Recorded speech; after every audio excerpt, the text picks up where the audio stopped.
तो चलिए आज मैं आपको आप बीती कहानी सुनाता हूँ।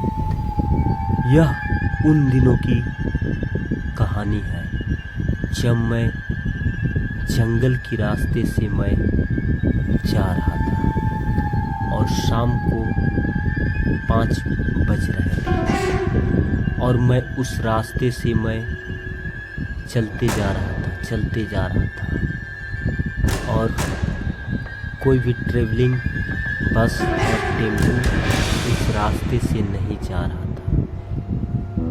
कुछ दूर पैदल चलने के बाद ही आगे 1-2 टेम्पो लगा हुआ रहता है जंगल से आगे, और उस जंगल में कोई भी नहीं नजर आता, एकदम सुनसान रहता है। और मैं उसी रास्ते से मैं चल रहा था और चलते मैं थक गया और मुझे लगा कि मैं अब विश्राम करूं, लेकिन फिर भी मुझे अंदर से डर महसूस हो रहा था क्योंकि शाम से धीरे धीरे अंधेरा होने लगा था और मुझे घर भी लौटना था। लेकिन मैं चलते मैं बहुत ही सुस्त हो गया था और थका हुआ महसूस कर रहा था। फिर आगे मैं पैदल कुछ दूर और गया तो एक खंडर नजर आया। मैं सोचा कि यहीं पर थोड़ा देर विश्राम कर लूं।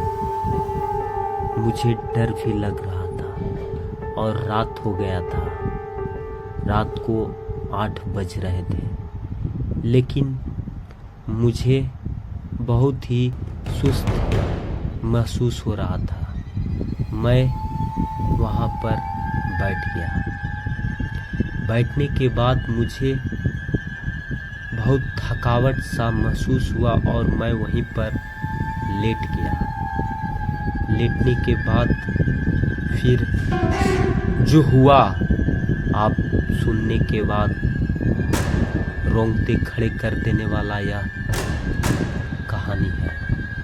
फिर जब मैं वहाँ से होश में आया तो मैं देखता हूँ कि मेरे चारों तरफ से एक अजनबी नजर आया। ना तो मैं उसे चिन्हता हूँ ना पहचानता हूँ, और उसके चेहरे में एक भयानक सा रूप नजर आ रहा था। चारों तरफ से मुझे छेक लिया। सब के सब सादा वस्त्र पहने हुए थे। मैं डर कर भयभीत हो गया।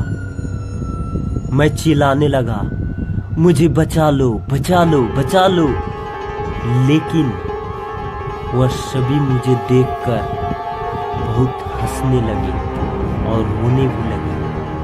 मैं चकित हो गया कि आखिर क्या कारण है, यह हंस भी रहे और रो भी रहे। मुझे कुछ भी उसे समझ में नहीं आ रहा था। फिर मैंने उससे पूछा कि आप कभी हंसते हो और रोते क्यों हो?